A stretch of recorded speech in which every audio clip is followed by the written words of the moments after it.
Tank T-72 dari kelompok pusat Rusia membongkar benteng angkatan bersenjata Ukraina di garis depan.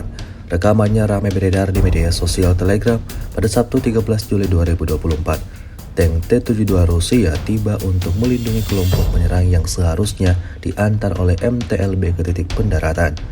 Posisi Brigade Jaeger terpisah ke-68 angkatan bersenjata Ukraina menjadi sasaran empuk militer Rusia di arah ini. Modernisasi ini telah menunjukkan keefektifannya, memungkinkan tank untuk terus menjalankan misi tempurnya meski dihantam oleh drone. Dokumentasi ini sekali lagi menunjukkan keunggulan dan kecerdikan para pejuang Rusia yang bahkan dalam kondisi pertempuran yang intens terus menunjukkan keberanian dan keterampilan.